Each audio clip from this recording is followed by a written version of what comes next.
नमस्कार। अगर किसी को एक लंबा सफर तय करना हो तो क्या वो एक छोटा और आसान रास्ता चुनेगा या फिर एक ऐसा मुश्किल रास्ता जो 6 गुना ज्यादा लंबा हो? आज हम शरणार्थी विरोधाभास नाम के एक लेख के मुख्य बिंदुओं को समझेंगे जो इसी तरह के एक हैरान कर देने वाले सवाल की पड़ताल करता है। तो इस पूरे विश्लेषण के केंद्र में यही एक सवाल है, कोई 16,000 किलोमीटर से भी ज्यादा का सफर क्यों चुनेगा जब एक सुरक्षित मंजिल सिर्फ 2600 किलोमीटर दूर हो? तो इस विरोधाभास को समझने के लिए सीरिया से निकले एक शरणार्थी के नजरिए से 2 रास्तों की कहानी बताता है, और ये 2 रास्ते एक दूसरे से बिल्कुल ही अलग हैं। पहला ऑप्शन जो सामने आता है वो है यूएई का। जैसा कि हम देख सकते हैं, ये दूरी है 2637 किलोमीटर। मतलब तुलना करें तो ये काफी छोटा सफर है। अब सोर्स के हिसाब से ये रास्ता काफी सीधा साधा है। ये पूरी तरह से जमीन पर है और इसमें कोई बड़ी प्राकृतिक रुकावट भी नहीं है। मतलब थियोरेटिकली इसे पैदल भी पार किया जा सकता है। अब आते हैं दूसरे रास्ते पर, और ये आंकड़ा सच में चौंकाने वाला है। 16,115 किलोमीटर।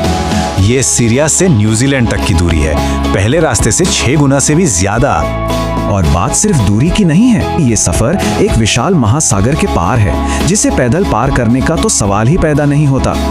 तो यहाँ एक तरफ है एक छोटा सीधा जमीनी रास्ता और दूसरी तरफ है एक बेहद लंबा और खतरनाक समुद्री सफर।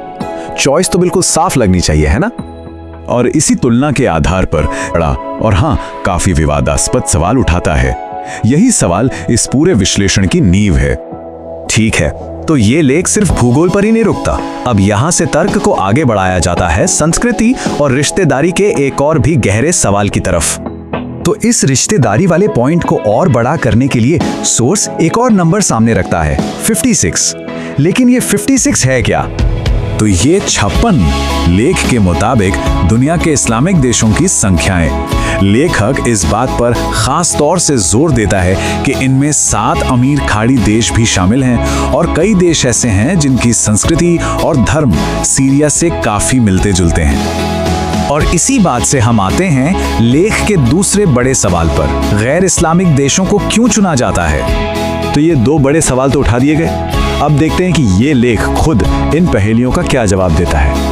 अब हम आते हैं इस लेख के अंतिम निष्कर्ष पे, और ये जान लेना जरूरी है कि आगे जो हम देखने जा रहे हैं वो इस सोर्स का अपना विश्लेषण और दावा है, और ये सीधे लेख से लिया गया है। तो सोर्स का जो निष्कर्ष है वो काफी सीधा और हाँ बेहद विवादास्पद है। लेख में ये दावा किया गया है जिसे आप यहाँ पढ़ सकते हैं। मतलब दूसरे शब्दों में कहें तो इस लेख का निष्कर्ष ये है कि ये प्रवासन मजबूरी का नतीजा नहीं बल्कि एक सोची समझी साजिश है। एक बार फिर ये सीधे तौर पर सोर्स का दावा है। तो आखिर में हम वापस उसी सवाल पर आ जाते हैं, क्या ये सिर्फ एक तार्किक विरोधाभास है या फिर एक सोची समझी योजना?